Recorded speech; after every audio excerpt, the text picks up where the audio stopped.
રાજુ પોતાની ટેક્સીમાં બેસીને ટોપી માથેથી ખસેડી આંખો બંધ કરી બંને પગ સ્ટીયરિંગ પર રાખીને સીટ લાંબી કરીને સૂતો હતો ત્યાં જ એક છોકરીએ ગાડીની બારી ખખડાવી. તેણે આંખો ખોલી. તે પહેલાં જ જિંદગીથી પરેશાન હતો, ઘરમાં ચેનની ઊંઘ નહોતી મળતી. હમણાં પણ પત્નીની કચકચ સાંભળીને જ આવ્યો હતો. તેણે થોડીક બારી ખોલી તો સામે એક છોકરી ઊભી હતી. મોઢા પર દુપટ્ટો બાંધેલો હોવાથી કોણ છે તે સમજાયું નહીં. તે બોલી, ગોકુળધામ જશો? રાજુએ કહ્યું, હાજી, કેમ નહીં? તે બોલી, પણ ત્યાં થોડી વાર રોકાવું પડશે, બસ 2 કલાકનું કામ છે, પછી અહીં પાછા મૂકી જજો. રાજુએ કહ્યું, અહીંથી ગોકુળધામ સુધીના 800 રૂપિયા લાગશે, ત્યાં 2 કલાક રોકાવાના 500 રૂપિયા અને પાછા મૂકવાના પણ 800 રૂપિયા. એમ કરીને 2100 રૂપિયા થાય છે, પણ તું 2000 રૂપિયા આપી દેજે. છોકરી બોલી, ઠીક છે ભાઈ, પણ જલ્દી કરો. સવારથી આ તેની બીજી સવારી હતી. ગરીબી અને ઉપરથી ઝઘડાળુ પત્નીએ જિંદગી નર્ક બનાવી દીધી હતી.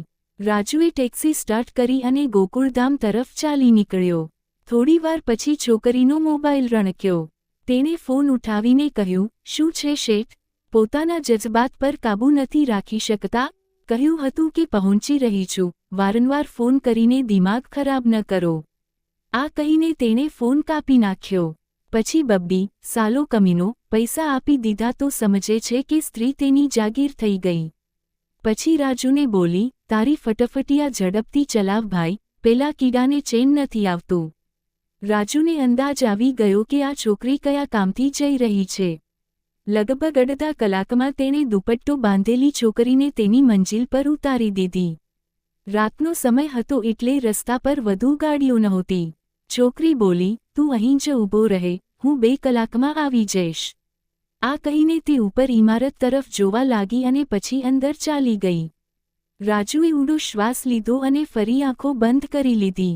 વિચારવા લાગ્યો કે હકના પૈસા કમાવા કેટલા મુશ્કેલ છે. આખો દિવસ રસ્તાઓ પર ભટક્યા પછી આ બીજી સવારી હાથ લાગી હતી. પહેલીએ તો પૈસા પણ સરખી રીતે નહોતા આપ્યા.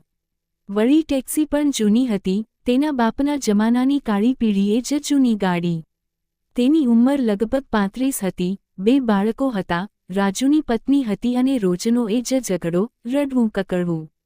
તે જે કંઈ પૈસા કમાતો, પત્નીના હાથ પર મૂકી દેતો, પોતાની પાસે માત્ર પેટ્રોલના પૈસા બચતા. જ્યારે રાજુની પત્ની પૈસા જોતી તો ઝઘડવાનું શરૂ કરી દેતી, આટલાથી તો ન ઘર ચાલશે ન બાળકોનો ખર્ચ. રાજુ બોલ્યો, જે કમાઉં છું, લાવીને તને જ આપું છું, બીજા કોઈને થોડી આપું છું, હવે શું મારો જીવ કાઢીને મૂકી દઉં? પત્ની તેને ઘૂરીને બોલી, રાત્રે મોડે સુધી ટેક્સી ચલાવ, આનાથી ગુજરાન નથી થતું. રાજુ બોલ્યો, તારું બસ ચાલે તો 24 કલાક મારી પાસે કામ કરાવતી રહે.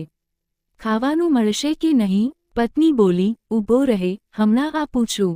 પછી એ જ પીળી દાળ અને સૂકી રોટી મૂકતી. કદાચ કિસ્મતમાં આ જ લખ્યું હતું. રાજુ પણ કિસ્મતને શું દોષ આપે, આખો દેશ જ આવા હાલતમાં જીવતો હતો. ખેર, તે ખરેખર સૂઈ ગયો. જ્યારે આંખ ખુલી તો બેની જગ્યાએ 4 કલાક વીતી ચૂક્યા હતા. ત્યારે ફરી એ જ છોકરી બારી ખખડાવી રહી હતી. રાજુ ઝટકાથી ઊભો થયો, દરવાજો ખોલ્યો. છોકરી અંદર બેસી ગઈ અને બોલી, સોરી ભાઈ, થોડો ટાઈમ લાગી ગયો. રાજુ બોલ્યો, કોઈ વાત નહીં, બસ પૈસા વધારી દેજે. છોકરી બોલી, ઠીક છે, પણ પહેલાં કોઈ હોટલ પર રોકજે, બહુ ભૂખ લાગી છે. સવારના સવારે 4 વાગ્યા હતા. રાજુ બોલ્યો, આ સમયે હોટલ ક્યાં ખુલ્લી હશે? છોકરી બોલી, હું બતાવું છું. તેણે રસ્તો બતાવ્યો. એક ઢાબા જેવી હોટલ ખુલ્લી હતી, જ્યાં કેટલાક ગમે તેવા પ્રકારના છોકરાઓ બેઠા હતા, પણ ત્યાં કોઈ સ્ત્રી નહોતી. છોકરી સીધી દરવાજો ખોલીને ઉતરી અને બોલી, ચાલ, તને પણ ખાવાનું ખવડાવું છું. આજે શેઠે સારા નોટ આપ્યા છે. આ કહીને તેણે આંખ મારી. રાજુ પણ ભૂખ્યો હતો એટલે ચાલ્યો ગયો.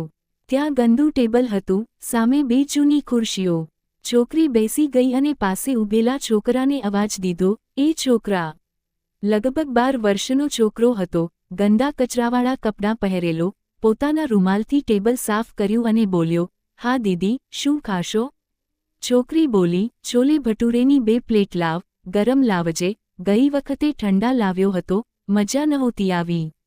આ કહીને તેણે દુપટ્ટો ઉતાર્યો અને પર્સમાં મૂકી દીધો. રાજુ તો તેને જોતો જ રહી ગયો. ઘણી સુંદર હતી, ગોરી ચટ્ટી, ઉંમર કોઈ 23 થી 24 વર્ષ. હોઠો પર લાલ લિપસ્ટિક થોડી ઉતરેલી, આંખોમાં કાજલ ફેલાયેલું, મેકઅપ પણ વિખેરાયેલો. સ્પષ્ટ હતું કે ક્યાંથી આવી રહી છે. થોડી વારમાં ગરમાગરમ ખાવાનું સામે આવી ગયું. રાજુએ વર્ષો પછી ભટુરા ખાધા, નહીંતર દાળ શાક પર જ દિવસો નીકળતા હતા. પેટ ભરીને ખાધું. છોકરી બોલી, શું તું રોજ મને લઈ જઈશ? પૈસા પણ સારા આપીશ અને ખાવાનું પણ ખવડાવીશ. રાજુ બોલ્યો, હા, કેમ નહીં? મને તો દિહાડીથી મતલબ છે. પછી તેણે છોકરીને ત્યાં જ છોડી દીધી જ્યાંથી ઉપાડી હતી. ઘરે પાછો ફર્યો તો રાજુની પત્ની જાગતી હતી. બોલી, ક્યાં હતા આખી રાત? રાજુ બોલ્યો, એક સવારી મળી ગઈ હતી, ટાઈમ લાગી ગયો. પત્ની બોલી, બધું સમજું છું, બતાવ તારા કપડાં જરા જોઉં છું. રાજુ ગુસ્સે થઈને બોલ્યો, આ શું હરકત છે? પત્ની બોલી, લિપસ્ટિકના નિશાન શોધી રહી છું. રાજુ બોલ્યો, દિમાગ ખરાબ થઈ ગયું છે તારું શું? એક તો આખી રાત થાકીને આવી રહ્યો છું અને ઉપરથી પોલીસવાળા જેવું વર્તન કરી રહી છે. પત્ની બોલી, રાત કાળી કરીને આવ્યા છો? મને તો એવું જ લાગે છે. ક્યાંક તમે કમાણી ઉડાવીને તો નથી આવતા ને? આ કહીને તે રડવા લાગી. રાજુનું મન થયું કે માથું પકડીને દિવાલ પર પછાડે, પણ તેણે ખિસ્સામાંથી પૈસા કાઢ્યા અને તેના હાથ પર મૂકી દીધા. આ લે, હવે વહેલું આવું તો પણ તને તકલીફ, મોડું આવું તો પણ તકલીફ. હવે રોજ મોડો જ આવીશ. મને રોજ એક સવારી મળી છે, તેને મૂકવા લેવા જવાનું છે. પત્ની બોલી, એવી કઈ સવારી છે જે રોજ રાત્રે બોલાવે છે? સાચું સાચું કહી દે, ક્યાંક કોઈ છોકરીનો ચક્કર તો નથી ને? રાજુ હાથ જોડીને બોલ્યો, ના મારી અમ્મા, કોઈ ચક્કર નથી. આ ઉંમરે ચક્કર ચલાવીશ શું? તું તારા કામથી કામ રાખ. પૈસા આવી રહ્યા છે ને? આને સંભાળીને ખર્ચ કર. રાજુ આટલા પૈસા લઈને ઘરે આવ્યો તો તેની પત્ની સુનીતાનો મૂડ થોડોક ઠીક થયો. તે કહેવા લાગી, નાસ્તો બનાવી દઉં તમારા માટે? રાજુએ કહ્યું, ના, હું ખાઈને આવ્યો છું. સુનીતાએ શંકાભરી નજરોથી તેને જોયો અને બોલી, આ વખતે કયું ખાવાનું ખાઈને આવી રહ્યા છો? રાજુએ કહ્યું, જો સુનીતા, મારું દિમાગ ન ખા, મને ઊંઘ આવી રહી છે, 24 કલાકથી હું જાગી રહ્યો છું. આ કહીને રાજુએ ખાટલો પાથર્યો, સ્ટેન્ડ ફેન પોતાની તરફ ફેરવ્યો અને લાંબી ચાદર તાણીને સૂઈ ગયો. આ રોજનો જ રૂટીન બની ગયો હતો. તે દરરોજ મધુને અલગ અલગ જગ્યાઓ પર લઈ જતો, તેની રાહ જોતો અને પછી પાછો આવીને જમ્યા બાદ તેને ઘરે મૂકીને પોતાના ઘરે આવતો. મધુ તેના ઘરની એકમાત્ર કમાનારી હતી. તેણે તેના વૃદ્ધ માતા પિતાને કહી રાખ્યું હતું કે રાત્રે ક્યાંક કપડાં સીવણ કરે છે અને તેની મોટી માલકીન રાત્રે જ કપડાં સીવવા માટે આપે છે. દિવસે તે કહેતી કે કપડાં વેચે છે, સીવતી નથી. આ બહાનું બનાવીને તે દેહવિક્રયનું કામ કરતી હતી. એકવાર રાજુએ તેને પૂછ્યું કે તું સિલાઈ કેમ નથી કરી લેતી? મધુ બોલી, એવું નથી કે મને સિલાઈનો શોખ નથી, પણ નવા નવા પ્રકારના કપડાંને ડિઝાઇન કરવા મને બહુ પસંદ છે. પણ તેના માટે બહુ પૈસા જોઈએ અને હું કોઈ સામાન્ય દરજી બનીને ગુજરાન ચલાવવા નથી માંગતી. મારું સપનું છે કે મારી પોતાની એક બહુ મોટી બુટીકની દુકાન હોય, જેમાં એકથી એક સરસ મારા ડિઝાઇન કરેલા કપડાં લટકતા હોય જે મોંઘા ભાવે વેચાય. પણ આ બધા માટે તો બહુ પૈસા જોઈએ.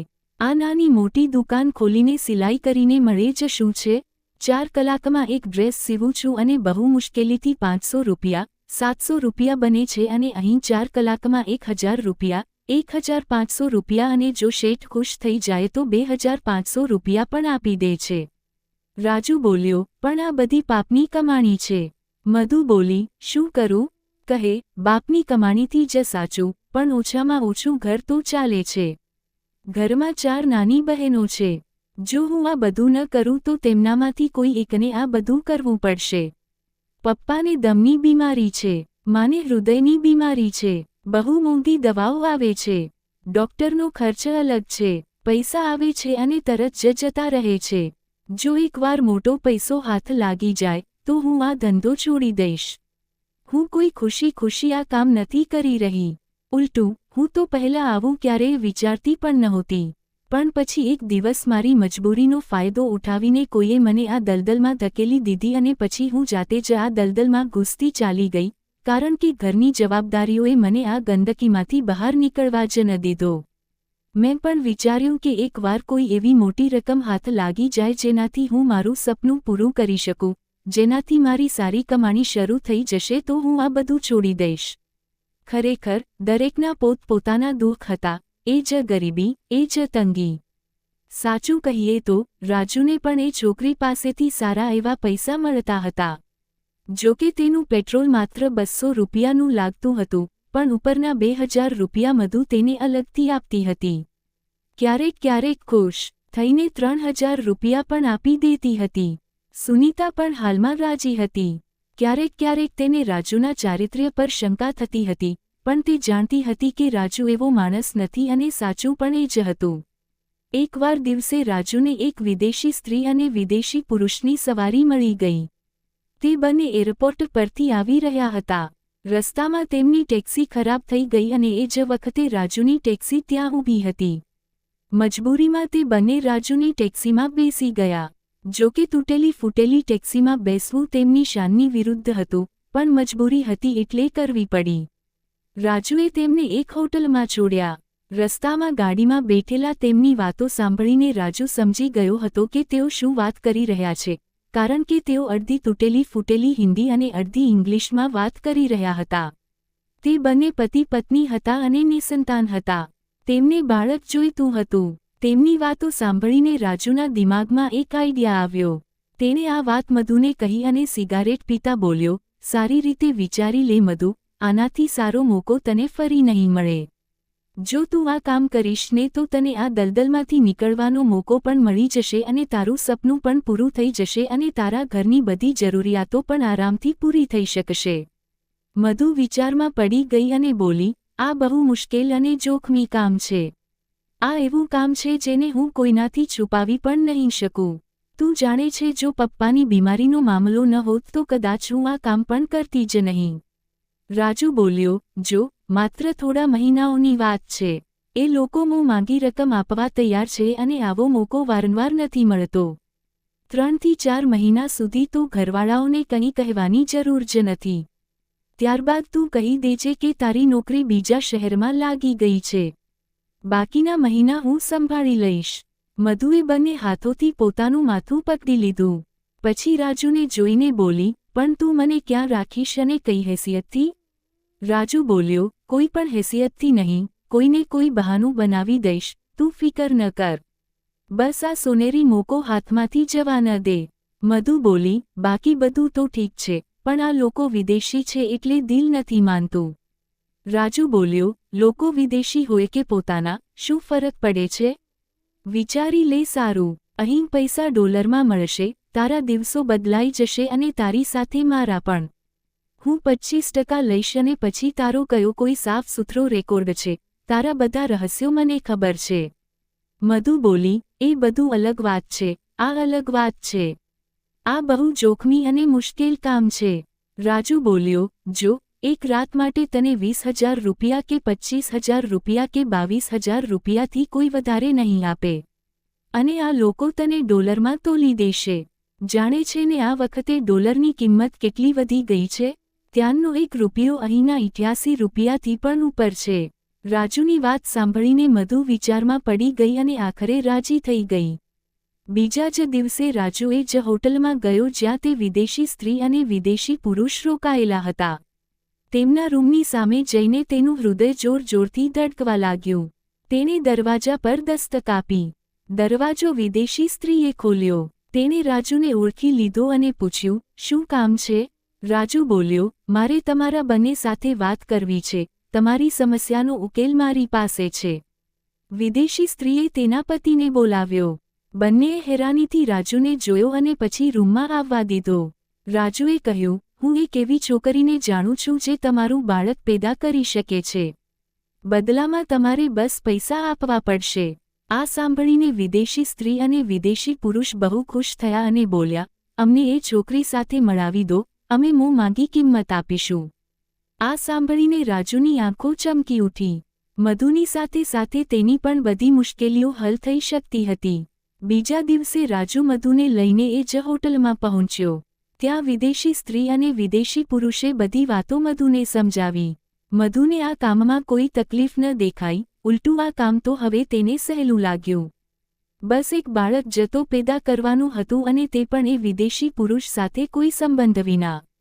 ખરેખર, એ લોકો સરોગસી કરાવવા માંગતા હતા.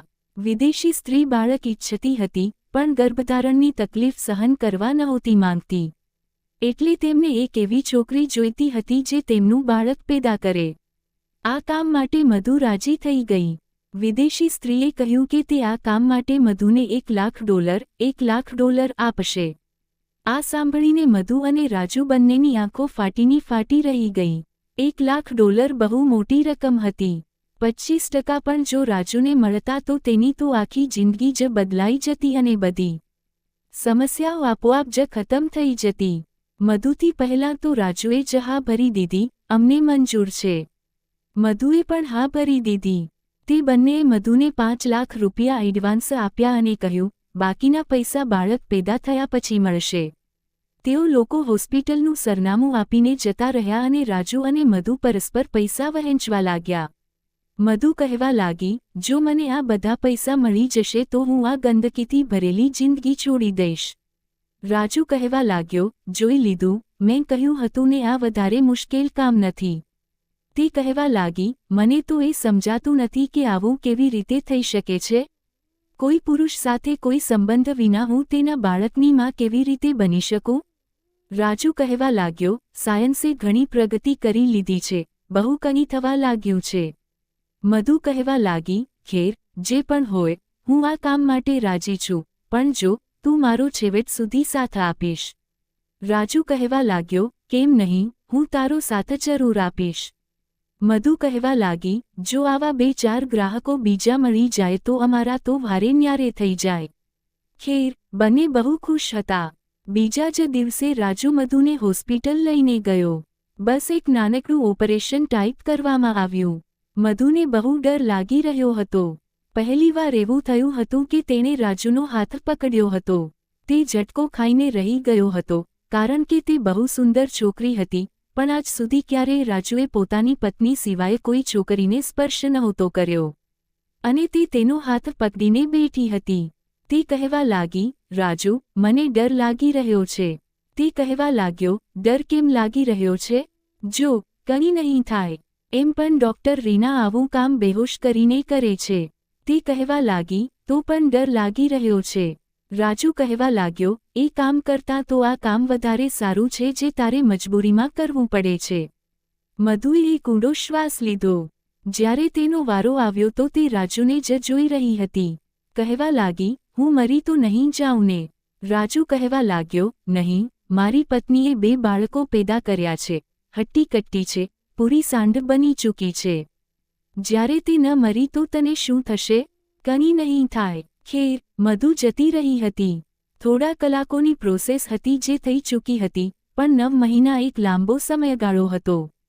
રાજુએ કહ્યું કે, હવે તું ઘરમાં આરામથી બેસ, જો તેમના બાળકને કોઈ નુકસાન ન થવું જોઈએ, નહીંતર આપણા હાથ કંઈ નહીં આવે. મધુ કહેવા લાગી, પણ હું શું બહાનું બનાવીશ મારા માં અને પપ્પાને, તેમને શું કહીશ?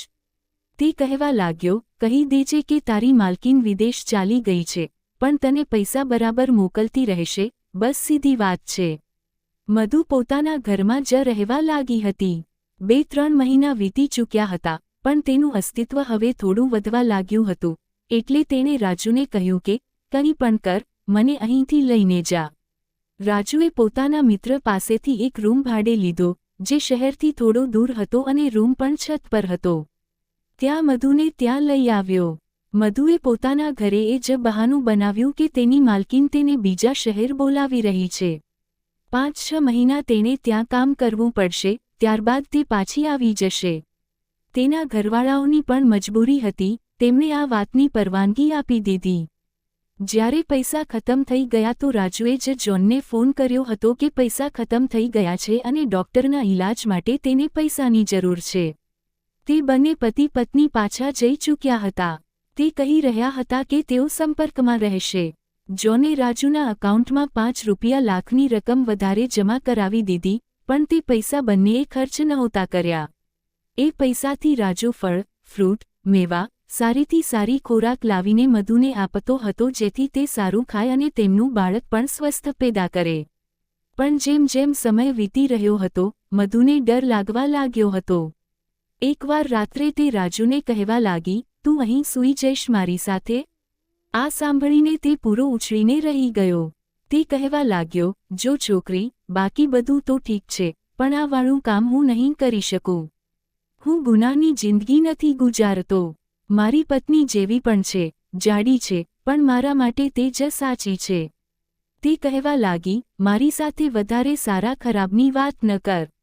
મને રાત્રે દુખાવો થાય છે, ડર લાગે છે અને હું તારી સાથે કંઈ કરવાની પણ નથી. આ જિંદગીથી છુટકારો મેળવવા માટે આટલું મોટું જોખમ લીધું છે. બસ તું અહીં મારા રૂમમાં અહીં જમીન પર સૂઈ જજે, મને તસલ્લી રહેશે કે તું છે. જો તું મારી સાથે બેઈમાની કરી તો યાદ રાખજે, હું તને છોડીશ નહીં.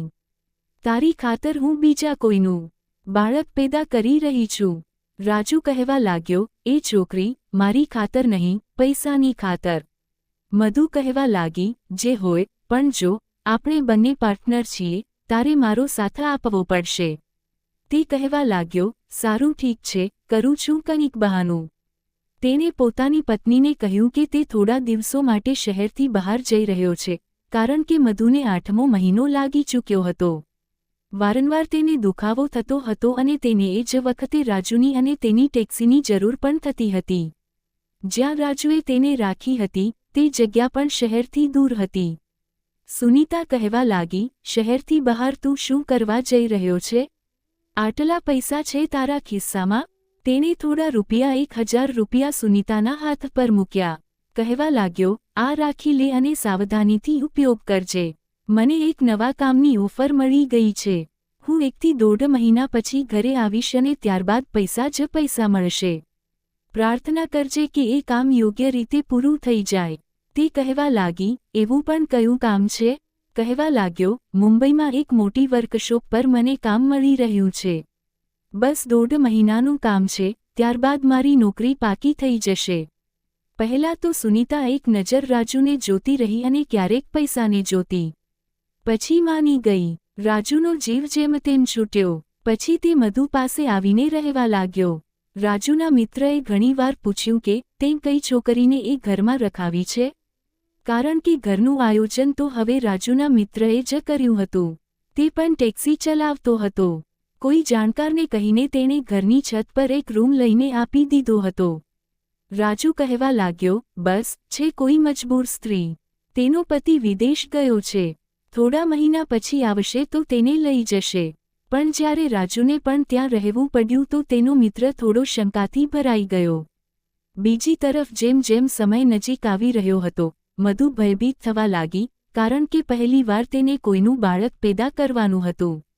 તે ડરી રહી હતી. ઉપરથી રાજુ માટે પણ આ એક મોટી મુશ્કેલી અને કઠોર પરીક્ષા હતી.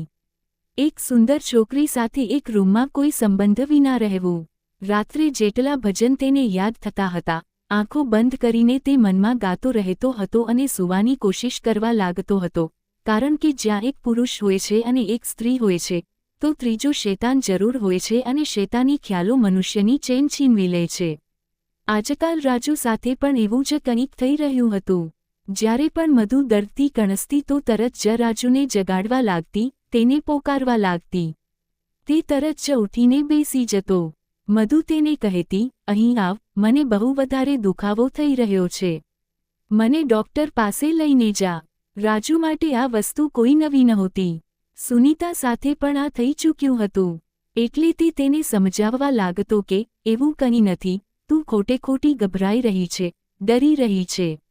ક્યારેક ક્યારેક તે રડવા પણ લાગતી કે મારાથી બરાબર સૂવાતું નથી, પડખું પણ નથી બદલાતું. અને ક્યારેક ક્યારેક પોતાની તકલીફમાં રાજુ સાથે એવી વાતો કરી જતી જે તેને ન કરવી જોઈએ, કારણ કે તે તેનો પતિ નહોતો. એકવાર તેણે રાતના સમયે રાજુનો હાથ પકડી લીધો. કહેવા લાગી, અહીં મારી પાસે બેસી જા, મને બહુ ડર લાગી રહ્યો છે. બરફની જેમ મધુના હાથ ઠંડા હતા. રાજુનો અંદર જ અંદર જીવ નીકળી રહ્યો હતો. એક યુવાન સુંદર છોકરી અને પછી એકાંત. તેને ગુનાહના ડરથી પણ ડર લાગી રહ્યો હતો, પણ તે જે હાલતમાં હતી તે તેને છોડીને પણ નહોતો જઈ શકતો. ભગવાનનું નામ લઈને જેમતેમ કરીને આ સમય પણ પછી વીતી ગયો. રાતના સવારે 3 વાગ્યાનો સમય હતો જ્યારે મધુને પ્રસવનો દુખાવો થયો. તે તરત જ તેને ટેક્સીમાં બેસાડીને હોસ્પિટલ લઈને ગયો. મધુએ એક પુત્રને જન્મ આપ્યો હતો, પણ જેવો રાજુએ જોનને કોલ કર્યો તો તેણે ફોન ન ઉઠાવ્યો. જો કે જોન જાણતો હતો કે મધુની ડિલિવરી થવાની છે. ન તો તેની પત્ની ફોન ઉઠાવી રહી હતી અને ન જોન ઉઠાવી રહ્યો હતો. મધુ કહેવા લાગી, જલ્દીથી તેને બોલાવ, આ બાળકને તેમના હવાલે કર. મારા ઘરવાળાઓના પણ વારંવાર ફોન આવી રહ્યા છે, હું ક્યાં સુધી બહાના બનાવીશ? ફોન તો રાજુને પણ સુનીતાના બહુ આવી રહ્યા હતા. તેનો મિત્ર પણ વારંવાર કહી રહ્યો હતો, આ કોણ છે? જ્યારે તેનો પતિ અહીં નથી તો કોઈ તો હશે. તું કેમ તેની સાથે રહી રહ્યો છે? જો રાજુ સાચું કહે, ક્યાંક તે બીજી લગ્ન તો નથી કરી લીધા? રાજુ બહુ ખરાબ રીતે પરેશાન હતો. એક તરફ સુનીતા તેનો જીવ ખાઈ રહી હતી કે ઘરે પહોંચ, બીજી તરફ જોન ફોન નહોતો ઉઠાવી રહ્યો અને આ તેના માટે સૌથી મોટું ટેન્શન હતું. મધુ અલગ જ દબાણ નાખી રહી હતી, જેનું બાળક છે તેને આપને. મને મારા પૈસા આપ, કારણ કે તેણે રાજુની વાતોમાં આવીને જ આ નિર્ણય લીધો હતો. રાજુ એમ પણ ટેન્શનમાં હતો. જ્યારે તેનો મિત્ર વારંવાર કહેવા લાગ્યો, રાજુ આજે તો મને સાચું કહે. કંટાળીને તેણે કહી દીધું, હા, આ મારી પત્ની છે, મેં લગ્ન કરી લીધા છે આની સાથે. હવે મારો જીવ છોડ યાર. અહીં એકથી એક મુસીબતો ખતમ નથી થતી, તું ઉપરથી મારી પાછળ પડ્યો છે. આ સાંભળીને તેના મિત્રએ જઈને તરત સુનીતાને જણાવી દીધું. સુનીતા તો રડી કકળીને હંગામો કરતી એ જ મિત્ર સાથે એક ઘેર પહોંચી ગઈ જ્યાં મધુ હતી. બીજી તરફ મધુના માતા પિતાને પણ કોઈએ ખબર આપી દીધી કે મધુ બીજા શહેરમાં ક્યાંય નથી ગઈ, પણ તેને લોકોએ હોસ્પિટલમાં જોઈ છે અને પછી નવા મહોલ્લામાં પણ જોઈ છે.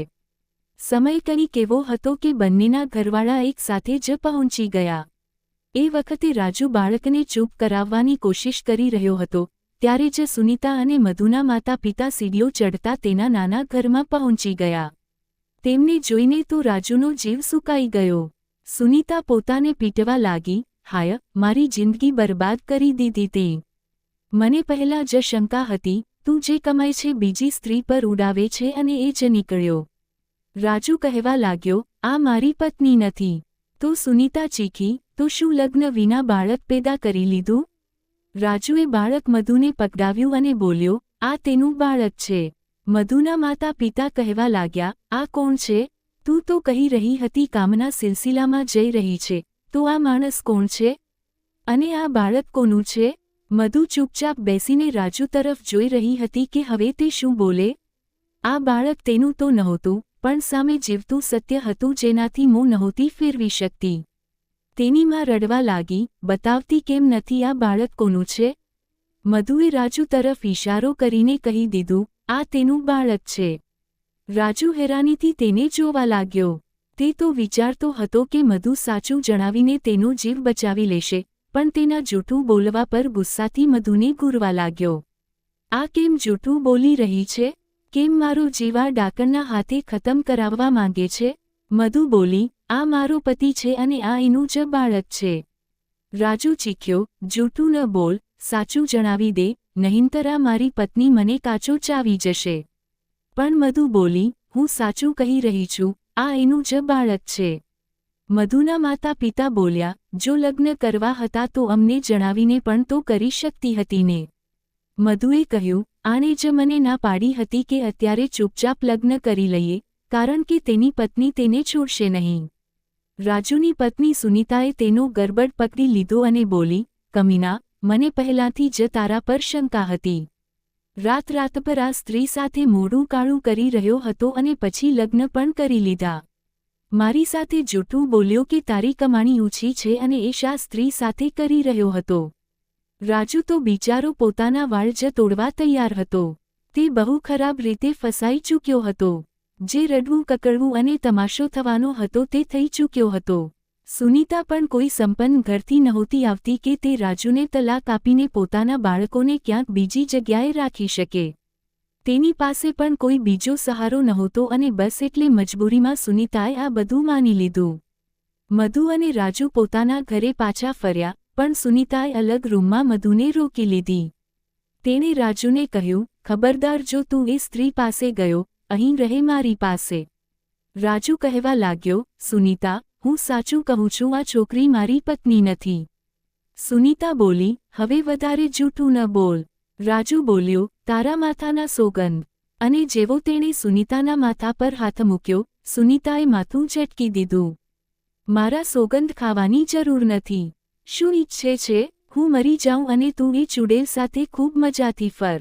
રાતના લગભગ સવારે 2 વાગ્યાનો ટાઈમ હતો જ્યારે રાજુ અને સુનીતાના દરવાજા પર જોરથી ખટખટ થઈ.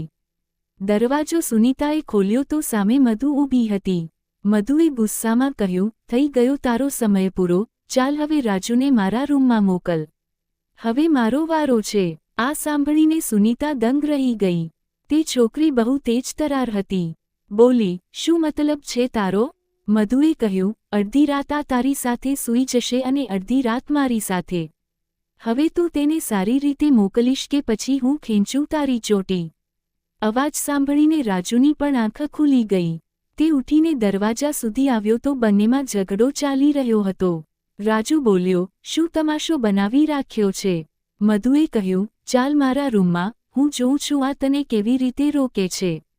આટલું કહીને મધુએ રાજુનો હાથ પકડ્યો અને તેને પોતાના રૂમમાં લઈ જઈને બંધ કરી દીધો. રાજુ બોલ્યો, પાગલ સ્ત્રી, તું સારી રીતે જાણે છે કે અમારો કોઈ સંબંધ નથી, છતાં કેમ તમાશો કરી રહી છે? મધુ બોલી, તમાશો તો તે મારો બનાવ્યો છે.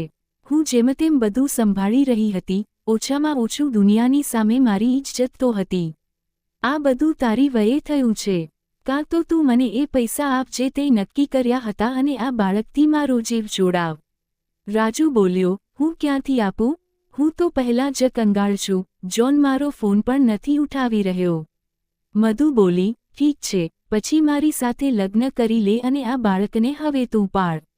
હું નહીં પાળું. રાજુ તો પોતાનું માથું પકડીને બેસી ગયો. તેને સમજ જ નહોતી આવી રહી કે તે હવે આ મુસીબતમાંથી કેવી રીતે નીકળે. પહેલાં જ 2 બાળકોને પાળવા તેના માટે બહુ મુશ્કેલ થઈ રહ્યા હતા અને જો તે આ નિર્ણય કરે છે તો પછી ત્રીજા બાળકને કેવી રીતે પાળશે? 2 બાળકો તેના પોતાના અને એકે અંગ્રેજનું જેની શકલ ન તો મધુથી મળતી હતી અને ન રાજુથી. જોનનું પણ હવે કંઈ ખબર જ ન પડી કે તે આખરે ક્યાં જતો રહ્યો. રાજુએ તેને બહુ શોધવાની કોશિશ કરી, પણ તેમની કોઈ ખબર જ ન મળી. જ્યારે પણ રાજુ ટેક્સી ચલાવીને ઘરે આવતો તો અવારનવાર ઘરમાં લડાઈ ઝઘડો થઈ રહ્યો હતો. સુનીતા અને મધુ પરસ્પર ખરાબ રીતે ઝઘડી રહી હતી, તું મેં કરી રહી હતી. રાજુને પોતાના કરેલા આ લાલચના નિર્ણય પર બહુ જ અફસોસ થવા લાગ્યો હતો. તે સમજી ગયો હતો કે ક્યારેય પણ કોઈ વિદેશી પર ભરોસો ન કરવો જોઈએ અને આ રીતે કોઈ બીજાનું બાળક પેદા કરવું પણ બહુ ખોટું છે. આવું કોઈ કામ પણ પૈસા માટે બિલકુલ ન કરવું જોઈએ. લાલચના ચક્કરમાં આવીને તેણે ન માત્ર મધુની, પણ પોતાની જિંદગી પણ બરબાદ કરી દીધી હતી અને જે કંઈ થોડો ઘણો સુકૂન તેની જિંદગીમાં હતો તે પણ હવે પૂરી રીતે ખતમ થઈ ગયો હતો. હવે તેની હાલત બિલકુલ એવી હતી, ધોબીનો કૂતરો ન ઘરનો ન ઘાટનો. ન તો તેને ઘરની બહાર ચેન મળતો હતો અને ઘરમાં આવતા જતો વધારે મુસીબતો દેખાતી હતી. મધુ તો જાણે પૂરી રીતે રાજુથી બદલો લઈ રહી હતી, કારણ કે તેની જિંદગી ખરાબ થવાનું કારણ તે પૂરી રીતે રાજુને જ માનતી હતી. તે સતત રાજુ પર દબાણ બનાવી રહી હતી કે તે તેની સાથે લગ્ન કરે, નહીંતર તે તેનું જીવવું વધારે મુશ્કેલ કરી દેશે. આખરે કંટાળીને રાજુએ નિર્ણય કરી લીધો કે તે મધુ સાથે હવે લગ્ન કરી લેશે. સુનીતા પણ મજબૂરીમાં ક્યાંક ને ક્યાંક આ બધું ચૂપચાપ માની રહી હતી, કારણ કે તે પણ રોજના લડાઈ ઝઘડાથી બહુ દુઃખી થઈ ચૂકી હતી. બીજા જ દિવસે તે બંનેએ એક મંદિરમાં લગ્ન કરવાનો નિર્ણય કર્યો અને જેવી સવાર થઈ, તે બધી તૈયારી સાથે ઘરમાંથી બહાર નીકળ્યા, ત્યારે જ એક મોટી ગાડી આવીને તેમના ઘરની સામે ઊભી રહી. એ ગાડીમાંથી જે લોકો ઉતર્યા તેમને જોતા જ રાજુ અને મધુ બંનેની આંખો ફાટી રહી ગઈ અને થોડી જ પળોમાં તેમની આંખોમાં ગુસ્સો ઉતરી આવ્યો, કારણ કે સામે જ્હોન અને તેની પત્ની ઊભા હતા. રાજુ તો જાણે પોતાનો કાબૂ જ ખોઈ બેઠો હતો. તે તરત જ દોડીને જ્હોન પાસે ગયો અને તેનો ગરબડ પકડીને ઊંધી સીધી વાતો તેને સંભળાવવા લાગ્યો. મધુ પણ તરત આગળ વધી અને ખબર નહીં શું શું એ લોકોને કહી નાખ્યું. ત્યારે સુનીતા તેમની પાસે પહોંચી અને કહેવા લાગી કે આ બધું શું થઈ રહ્યું છે? આખરે આ લોકો કોણ છે? રાજુ કહેવા લાગ્યો, હું તને કહેતો હતો ને કે આ મારી પત્ની નથી અને ન જ આ મારું બાળક છે. જો આ જે માણસ ઊભો છે ને એ જ ખરેખર આ બાળકનો અસલી બાપ છે, પણ તને તો મારા પર વિશ્વાસ જ નહોતો. રાજુએ કહ્યું કે તમે લોકો આખરે ક્યાં જતા રહ્યા હતા? ન તો તમે અમારો ફોન ઉઠાવી રહ્યા હતા અને ન મારો તમારી સાથે કોઈ સંપર્ક થઈ રહ્યો હતો. જ્હોને એ લોકોને શાંતિથી ઘરમાં બેસાડ્યા અને રાજુને કહ્યું કે એકવાર અમારા બંનેની હાલત તો જો. જ્યારે તેમનો ગુસ્સો થોડો શાંત થયો અને ધ્યાનથી જ્હોને પોતાની પત્નીને બતાવી તો તેમને કંઈક વાત સમજમાં આવવા લાગી. ખરેખર તે બંનેના ઘણી ઈજાઓના નિશાન દેખાઈ રહ્યા હતા અને હજી પણ તેમના પાટા બાંધેલા હતા.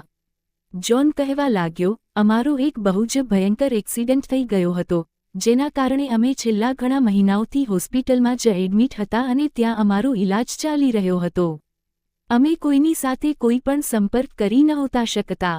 મારી પત્નીને થોડી ઓછી ઈજાઓ આવી હતી, પણ મારા માથા પર ગંભીર ઈજા લાગવાને કારણે હું ઘણા દિવસો સુધી તો હોસ્પિટલમાં જ બેહોશ પડ્યો રહ્યો અને મારી પત્ની ઇલાજની ખાતર આમતેમ દોડતી ભાગતી રહી. આટલી મોટી મુસીબતમાંથી અચાનક આવી જવાને કારણે અમે અમારા બાળક અને તમારા લોકો વિશે તો જાણે પૂરી રીતે ભૂલી જ ગયા હતા, કારણ કે એ વખતે અમારા જીવ પર બની હતી. મારી પત્ની એ દરમિયાન બધું એકલા જ સંભાળી રહી હતી અને મારી તબિયતમાં કોઈ સુધારો પણ નહોતો દેખાઈ રહ્યો, એટલે તેનું બધું ધ્યાન માત્ર અને માત્ર મને ઠીક કરવામાં જ લાગેલું હતું. અમારા ઘરે પણ કોઈ નથી જે આવી મુસીબતના સમયે અમારો સાથ આપે.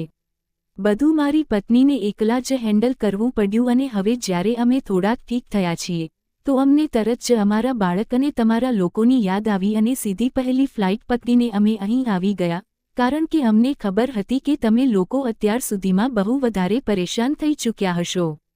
તે બંનેની આ વાત સાંભળીને રાજુ અને મધુએ ચેનની રાહત લીધી. સુનીતાને તો હજી પણ વિશ્વાસ નહોતો થઈ રહ્યો કે આ બધું શું થઈ રહ્યું છે.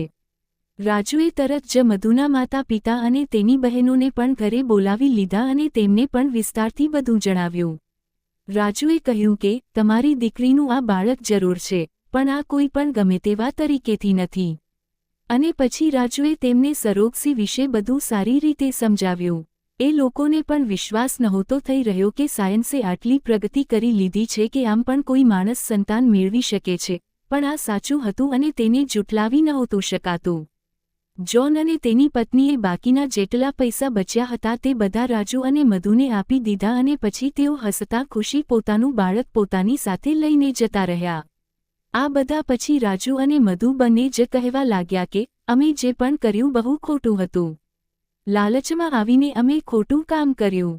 ખરેખર સાચું તો એ છે કે આવું ક્યારેય પણ ન કરવું જોઈએ અને અમે કસમ ખાઈએ છીએ કે આગળ અમે આવું કંઈ પણ નહીં કરીએ. સુનીતા મધુને કહેવા લાગી કે જો આ બાળક રાજુનું નહોતું અને તું તેની પત્ની નહોતી તો પછી તે જૂઠું કેમ બોલ્યું?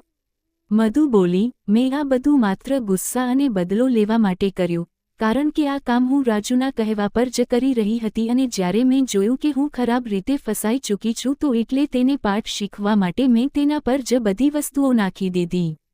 આ સાંભળતા જ સુનીતાની આંખોમાં આંસુ આવી ગયા. તે કહેવા લાગી, એનો મતલબ મારો રાજુ મારી સાથે વફાદાર છે. રાજુએ કહ્યું કે એ જ તો હું તને કહી રહ્યો હતો કે તું જેવી પણ છે, પણ તારા સિવાય મેં ક્યારેય કોઈ બીજા વિશે વિચાર્યું પણ નથી. આ સાંભળતા જ સુનીતા તરત જ રાજુના ગળે લાગી ગઈ અને તેની માફી માંગવા લાગી. પણ અહીં મધુના પરિવારવાળા બહુ પરેશાન હતા. તે કહેવા લાગ્યા, આ બધું જે પણ હોય, પણ તારી તો બદનામી થઈ ચૂકી છે ને અને આ વાત બીજાઓને ભલા કેવી રીતે જણાવી શકાય? તે ભલે મારા ઇલાજની ખાતર આ બધું કર્યું છે, પણ સમાજ તો આવી વાતોને નથી માનતો ને. મધુ કહેવા લાગી, બાબા, આટલા પૈસાથી હવે અમે એક નવી જિંદગી શરૂ કરીશું, એક નવી ઓળખ સાથે. જ્યારે અમે આ જગ્યાએથી નીકળીને કોઈ બહુ દૂર નવી જગ્યા પર જતા રહીશું, જ્યાં અમને કોઈ પણ નહીં જાણતું હોય તો મારા માથા પર આ જે બદનામીનો ડાઘ લાગ્યો છે આ પણ મટી જશે.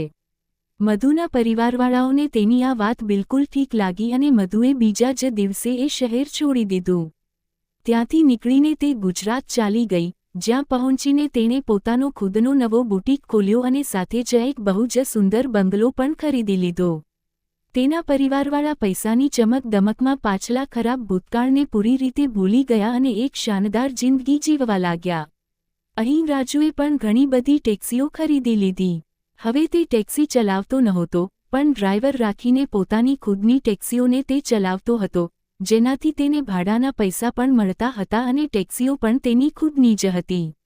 આની સાથે જ તેણે કેટલાક નાના મોટા કારોબારનું કામ પણ શરૂ કરી દીધું, જેનાથી તેને વધારે સારી કમાણી થવા લાગી.